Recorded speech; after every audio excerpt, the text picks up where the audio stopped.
Assalamualaikum warahmatullahi wabarakatuh. Tabe salamat, lingunalatai, salam sahujud, karende malempang, adil katalino, bacuramin, kasaruga, basengat kajubata. Arus, arus, arus. Salam sehat. Perkenalkan, saya Uswatun Hasanah Purnamasari MKes, dosen tetap di Program Studi Pendidikan Jasmani, Kesehatan, dan Rekreasi, Fakultas Keguruan dan Ilmu Pendidikan Universitas Palangkaraya.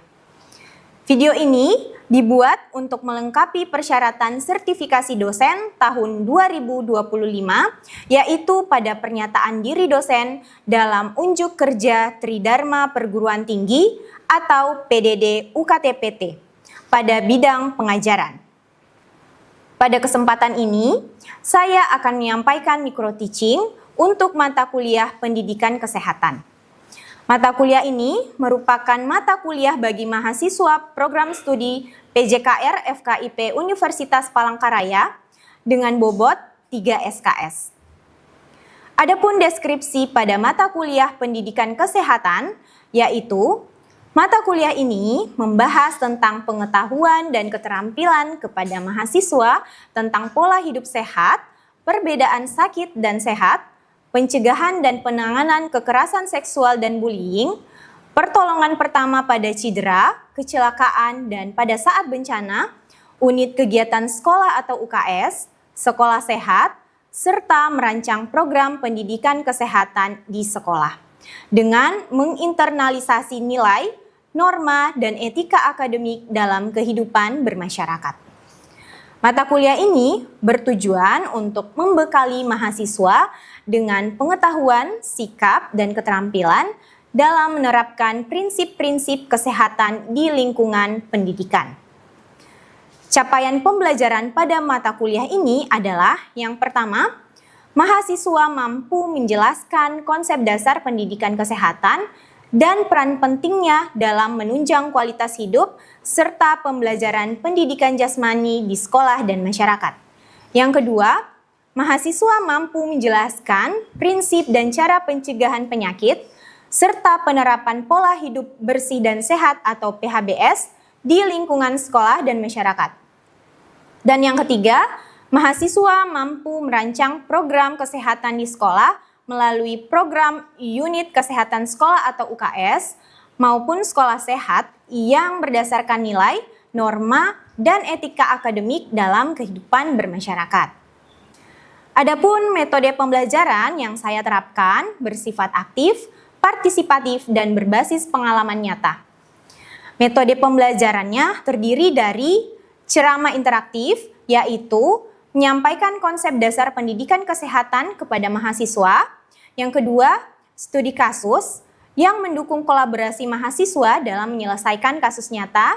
Dan yang ketiga adalah team-based project untuk tugas akhir, di mana mahasiswa menyusun program pendidikan kesehatan di sekolah sesuai jenjang pendidikan mulai dari SD, SMP, dan SMA sebagai aplikasi praktis dari materi yang telah dipelajari.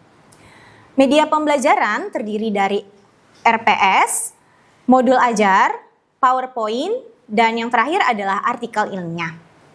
Adapun materi pembelajaran pada mata kuliah pendidikan kesehatan adalah yang pertama, konsep sehat dan sakit, kedua, pola hidup sehat, tiga, jenis-jenis penyakit, 4, pencegahan dan penanganan kekerasan seksual dan bullying, 5, kesehatan mental, 6, kesehatan reproduksi, 7. Pertolongan pertama pada cedera dan kecelakaan, 8. Pertolongan pertama pada bencana, 9. Unit kegiatan sekolah atau UKS, 10. Sekolah sehat, 11. Program pendidikan kesehatan di tingkat sekolah. Penilaian dilakukan secara komprehensif dan berkelanjutan, meliputi komponen penilaian yang pertama adalah aktivitas partisipatif dan kehadiran dengan bobot sebesar 20%. Kedua, hasil proyek atau team-based project sebesar 30%. Ketiga, penugasan mandiri dan terstruktur atau studi kasus sebesar 10%.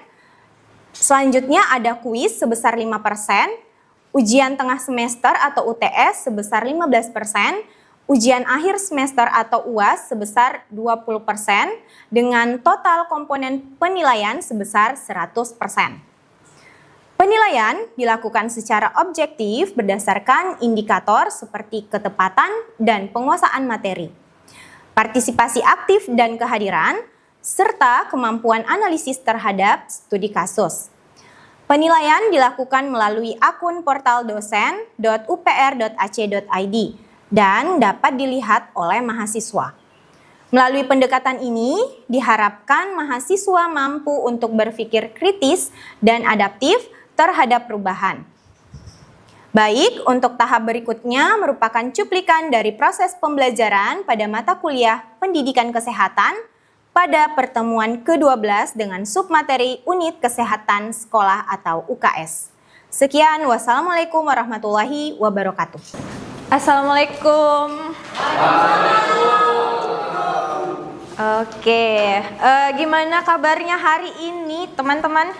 Baik. Oke, jadi berhubung ini jam siang ya, jadi mungkin ada yang ngantuk-ngantuk. Nah, Ibu harapkan karena ini adalah pertemuan hampir di pertemuan terakhir kita di mata kuliah Pendidikan Kesehatan. Jadi Ibu harapkan semua fokus pada materi yang Ibu sampaikan. Oke, kita masuk di pertemuan ke-12. Mata kuliah kita namanya Pendidikan Kesehatan. Mungkin di pertemuan awal sudah Ibu dan dosen sebelumnya jelaskan tentang deskripsi mata kuliah. Oh iya, Ibu sampai lupa sebelum kita mulai mata kuliah kita pada siang hari ini, satu orang Ibu harapkan untuk memimpin kita dalam doa. Ada yang mau? Noah? Oke, boleh. Oke, teman-teman semuanya, sebelum kita memulai kuliah kita pada siang ini, alangkah baiknya berdoa menurut agama dan percaya masing-masing. Berdoa dimulai. Berdoa selesai. Oke, baik. Semoga setelah kita berdoa, apa yang akan kita pelajari hari ini bisa kalian terapkan nantinya untuk masyarakat. Oke, jadi deskripsi mata kuliah kita. Mata kuliahnya namanya adalah Pendidikan Kesehatan. Kemudian kode mata kuliah bisa kalian lihat sendiri nanti di portal mahasiswa. Kemudian yang paling penting adalah bobot SKS-nya. Jadi bobot SKS-nya itu ada 3 SKS. Kita berada di semester ganjil. Kemudian dosen pengampu mata kuliah ada dosen pertama sebelum UTS, dan yang kedua saat ini adalah Ibu sendiri, Uswatun Hasanah Purnamasari MKes. Kemudian deskripsi mata kuliah. Nah, mata kuliah ini Ibu ulang kembali ya untuk mengingatkan kalian. Jadi nanti setelah pertemuan terakhir di pertemuan 15, pertemuan 16 itu ada namanya ujian akhir semester. Nah, ujian akhir semester ini nanti soal-soalnya itu berkaitan dengan deskripsi mata kuliah. Nah, mata kuliah ini merupakan mata kuliah wajib agar mahasiswa dapat memberikan pemahaman, pengetahuan, dan keterampilan kepada mahasiswa tentang pola hidup sehat, perbedaan sakit dan sehat, pencegahan dan penanganan kekerasan seksual dan bullying, pertolongan pertama pada cedera, kecelakaan dan saat bencana, ada unit kesehatan sekolah, sekolah sehat, serta merancang program pendidikan kesehatan di sekolah dengan menginternalisasi nilai, norma, dan etika akademik dalam kehidupan bermasyarakat. Nah, untuk di pertemuan ke-12 ini, kita khusus membahas tentang unit kegiatan di sekolah. Nah, nanti mungkin kalian bertanya-tanya, kenapa sih penting kita mempelajari pendidikan kesehatan? Padahal kalian kan ini di program studi PJKR ya, nanti kita bahas. Sebelum kita masuk lebih lanjut kepada mata kuliah Pendidikan Kesehatan ini, khususnya di submateri Unit Kesehatan Sekolah, terlebih dahulu Ibu mau mengabsen kalian satu persatu. Jadi boleh di akses portalnya, atau ada yang masih belum bisa login di portal? Sampai sekarang udah bisa semua ya. Nah, di pertemuan ke-12 ini nanti kita akan membahas tentang UKS Tapi di pertemuan ke-13 juga kita masih membahas tentang UKS, namun perbedaannya adalah di pertemuan ke-13 nanti akan ada proyek dan kalian langsung terjun ke sekolah untuk mengidentifikasi permasalahan atau program-program kerja apa yang ada di UKS-nya. Sambil menunggu ini loading, Mahesa, Riko, Obert, Agung, Ikhtiar, Suliwa. Oke, Ibu rasa semuanya hadir ya di kelas ini. Baik, kita lanjut aja ke materi karena nanti Ibu lupa absen, jadi absennya di awal aja. Oke, kemudian yang akan Ibu jelaskan sebelum kita masuk ke materi adalah Ibu akan mengingatkan kembali bahwa di dalam perkuliahan kita ada beberapa komponen penilaian. Yang pertama adalah aktivitas partisipatif dan kehadiran. Jadi ini sangat berperan penting dalam nilai akhir kalian karena menyumbang bobot sebesar 20%. Kemudian ada hasil proyek atau team based project. Nah, ini tadi yang Ibu jelaskan di pertemuan ke-12 kita materi dulu, ke-13 nanti kalian akan ada proyek terjun langsung ke sekolah. Yang ketiga ada penugasan mandiri dan terstruktur atau studi kasus, ini bobotnya 10%. Kemudian ada kuis 5%. Nah, ini jangan sampai terkecoh di kuis ini. Karena kuis itu seperti kontrak perkuliahan kita di awal. Kuis itu biasanya ada di awal mata kuliah, di awal pembelajaran kita, ada di akhir dan ada di pertengahan. Jadi kalian harus selalu memperhatikan materi yang dosen berikan karena kuis ini biasanya tiba-tiba. Nah, jadi kalau mau dicatat, kalau mau dihafal juga boleh. Kemudian ada komponen penilaian UTS, dia sebesar 15%. Dan ujian akhir semester itu ada 20%. Nah, total komponen penilaiannya ada 100%. Jadi kalian harus paham di aspek penilaian tiap-tiap dosen. Karena biasanya bobotnya itu berbeda-beda. Nah, di sini yang kalian bisa mengumpulkan poin-poin sehingga nanti di akhir nilai mata kuliah kalian bisa mendapatkan maksimal nilai A. Nah, ini jadi kita berada di perkuliahan minggu ke-12 dengan materi unit kegiatan sekolah.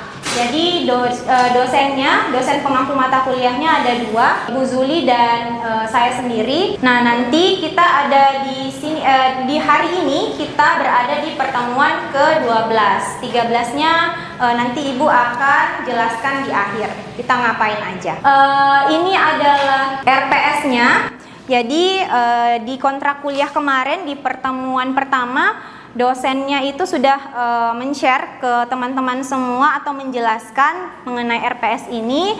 Nah, RPS-nya kita di minggu ke-12 sampai 13 yang akan kita bahas itu ada di sini. Jadi UKS itu terdiri dari 3, pendidikan kesehatan di sekolah, pelayanan kesehatan, kemudian 3, pembinaan lingkungan sekolah sehat. Kemudian materi unit kegiatan sekolah ini nanti kita akan bahas tentang pengertian, kemudian 3 pilar UKS, manfaat dan tujuannya, serta peran guru PJOK dalam UKS. Nah, ini mungkin kalian banyak yang bertanya-tanya, kenapa sih ya kita prodi PJKR kok mesti belajar pendidikan kesehatan? Nah, nanti jawabannya itu ada di materi yang keempat. Nah, apa saja capaian pembelajaran? Nah, jadi diharapkan teman-teman semua setelah belajar tentang UKS, setelah mengikuti perkuliahan ini, mahasiswa diharapkan mampu yang pertama adalah menjelaskan struktur, fungsi, dan program UKS. Kemudian yang kedua adalah mengidentifikasi indikator sekolah sehat. Yang ketiga adalah merancang program UKS sesuai jenjang sekolah. Keempat, bekerja sama dalam tim untuk membuat solusi promotif. Nanti khusus capaian ini kita akan bahas di minggu ke-14. Nah, oke, kita masuk ke materi kita pada siang hari ini, yaitu unit kegiatan sekolah. Tapi sebelumnya Ibu mau bertanya dulu kepada kalian nih. Di sekolah kalian dulu waktu saat SMA, apakah kalian pernah melihat teman yang pingsan saat upacara bendera di hari Senin? Atau jangan sampai kalian sendiri yang pernah pingsan? Ada yang pernah pingsan saat upacara bendera? Belum.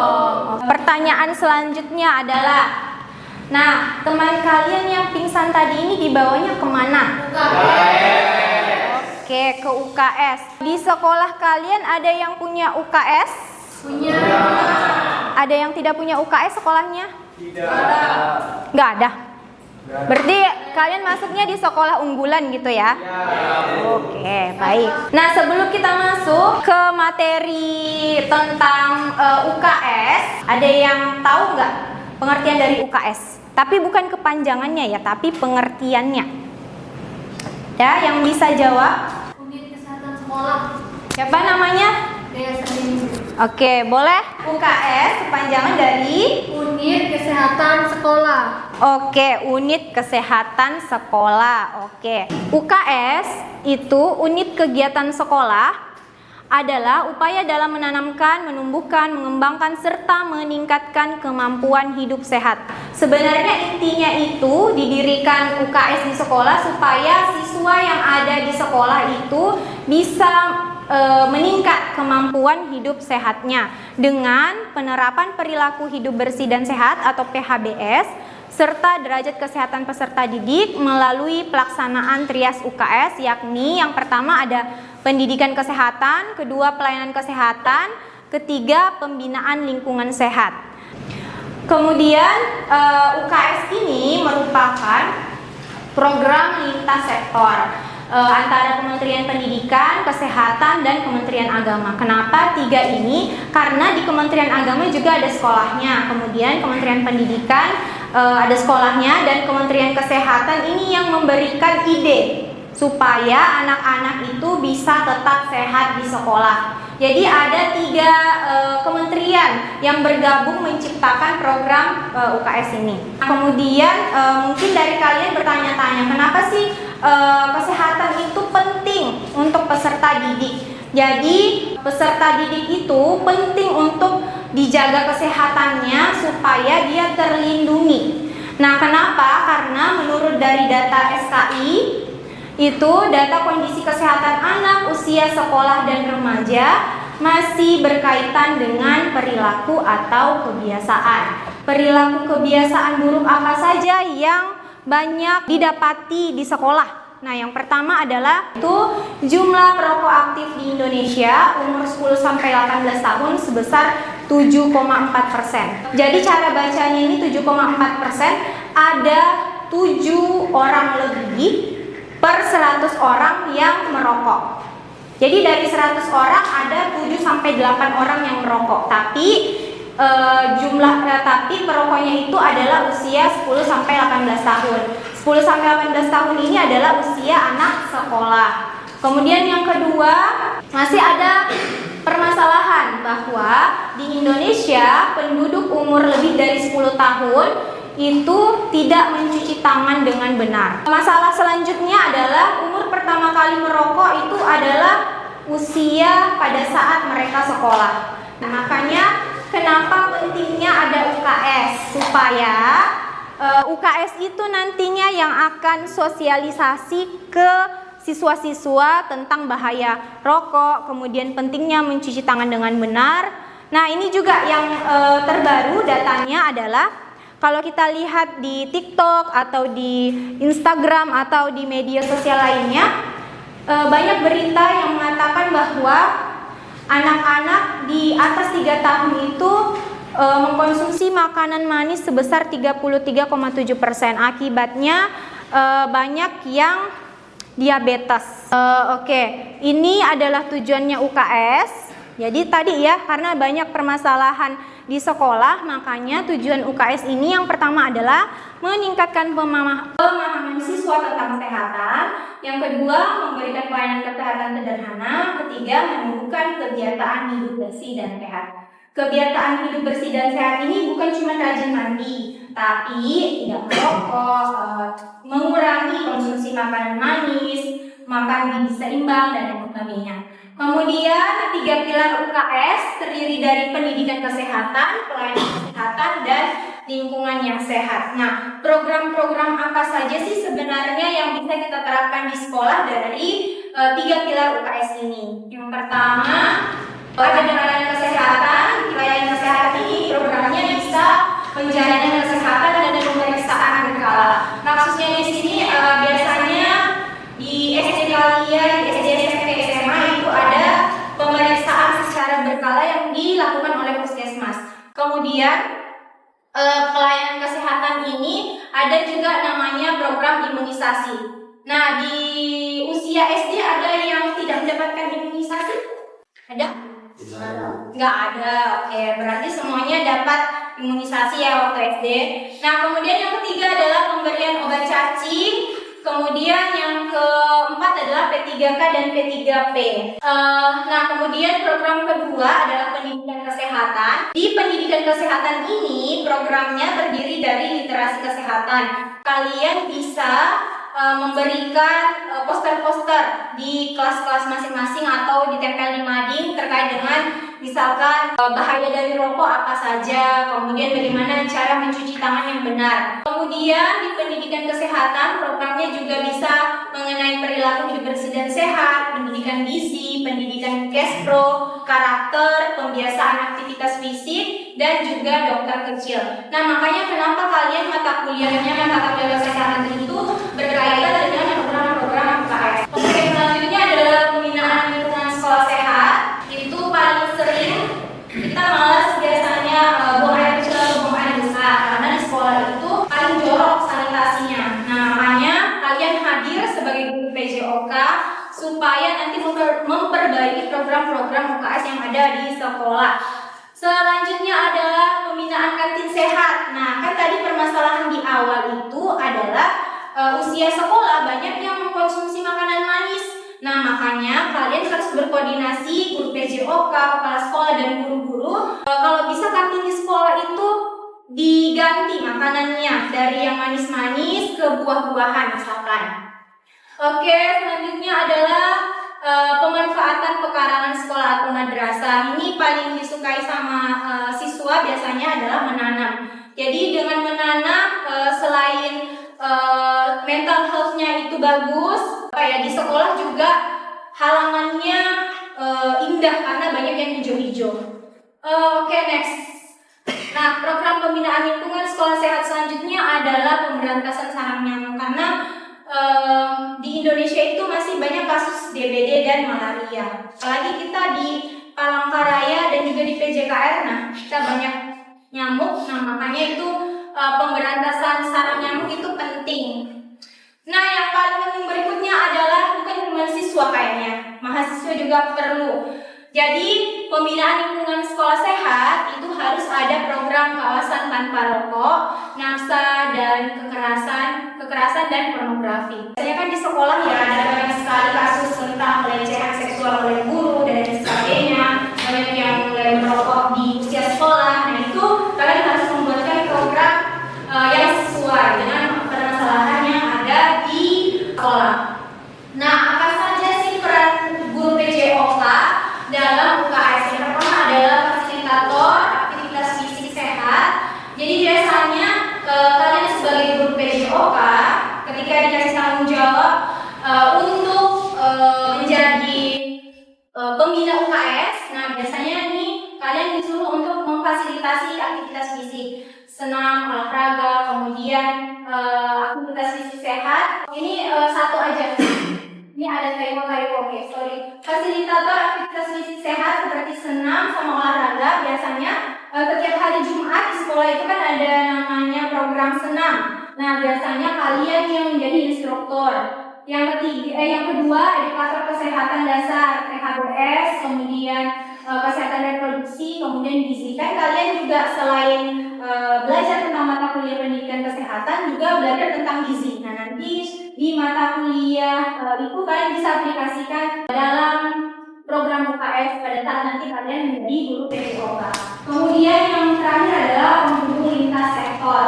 Jadi program-program UKS ini tidak bisa terlaksana dengan baik tanpa adanya lintas sektor. Jadi tanpa adanya kerjasama lintas sektor. Jadi kalian harus koordinasi dengan puskesmas, orang tua, kemudian komite. Jadi di sekolah itu biasanya ada komite ya, dan terdiri dari orang tua, kemudian bersama-sama dengan koordinator kegiatan UKS. Nah, selanjutnya setelah menerima materi, kita ada diskusi. Sebenarnya di sini ada 3 pertanyaan, tapi kayaknya waktu kita terbatas, jadi kita diskusikan saja 1 pertanyaan. Nah, misalkan nih ada suatu permasalahan. Ini adalah case study. Jadi jika Anda menjadi guru PJOK di sekolah yang belum punya UKS yang aktif, apa langkah pertama yang akan Anda lakukan? Dia mau jawab, kan kalian tadi sekolahnya semua UKS-nya sudah aktif nih. Nah, kalau kalian nanti ditempatkan mengajar di sekolah yang tidak punya UKS, program langkah pertama yang perlu Anda lakukan itu apa? Ada yang mau jawab? Tiar? Oke, langkah pertama kan kita kemarin satu proyek ya, UKS. Nah, oke. Pertanyaannya adalah jika Anda menjadi guru PJOK di sekolah yang belum punya UKS aktif, apa langkah pertama Anda? Oke, langkah awal saya yang pertama melakukan sosialisasi tentang kesehatan terhadap sekolah tersebut. Dan kemudian sesuai dengan materi yang tadi itu menemukan koordinasi terlebih dahulu kepada puskesmas terdekat, orang tua dan komite tadi. Oke. Kita lagi fokus dulu untuk kita. Nah, di sini ada kuis. Oke, boleh diakses semua. Nanti jawabannya dari kuis ini akan Ibu masukkan ke dalam penilaian komponen penilaian kalian. Jadi nilainya kalian itu banyak bertambah dari kuis, kemudian dari partisipasi aktif, dari UAS, UTS, dan lain sebagainya. Bisa diakses? Bisa, Bu. Oke, bisa ya. Oke, kayaknya di situ ada waktunya, jadi kalian menjawabnya itu harus segera. Karena kalau tidak, nanti dia next langsung ke pertanyaan selanjutnya. Baik, Bu. Oke, tadi yang selesai siapa? Dea. Kemudian siapa lagi? Nah, ada yang bisa menarik kesimpulan nggak dari materi kita di siang hari ini? Oke, Dea. Kayaknya dia yang paling aktif nih di kelas. Kedua Ikhtiar. Oke, silakan Dea. Baik, dari pembelajaran yang saya dapatkan pada hari ini yaitu mengenai tentang UKS, yang dimana UKS itu sangat penting untuk di lingkungan sekolah, untuk meningkatkan kesehatan, kebersihan lingkungan dan lain sebagainya bagi siswa. Nah, yang saya dapatkan tadi ada 3, yaitu UKS itu mencakup tria UKS, yaitu yang pertama itu pendidikan kesehatan, yang kedua itu pelayanan kesehatan, dan yang ketiga pembinaan lingkungan sehat. Oke, baik. Terima kasih Dea sudah menyimpulkan materi kita pada siang hari ini. Jadi betul ya yang dikatakan Dea tadi. Jadi jangan dilupakan mengenai trias UKS-nya. Nah, untuk pertemuan selanjutnya seperti yang Ibu sudah bahas di awal, kita masih membahas tentang unit kegiatan sekolah. Tapi lebih tepatnya kita akan terjun ke sekolah untuk melakukan proyek program UKS di sekolah. Nah, Ibu harapkan nanti ketua kelasnya bisa membagi 3 kelompok. Ada di tingkat SD, SMP, dan SMA. Nanti nama-namanya bisa dikirim ke Ibu beserta dengan NIK-nya. Jadi nanti Ibu kirimkan laporannya, kalian kirimkan nama-nama tiap kelompok siapa yang ada di kelompok SD. Itu tadi materi tentang unit kegiatan sekolah. Ibu harapkan semua materinya bisa kalian cerna dengan baik. Kemudian nanti pas mungkin kegiatan atau mata kuliah PLT kalian bisa terapkan sebagai guru PJOK di sekolah. Baik, sekian untuk hari ini. Ibu Uswatun Hasanah Purnamasari mengucapkan terima kasih telah hadir di pertemuan ke-12. Bisa kita beri aplaus untuk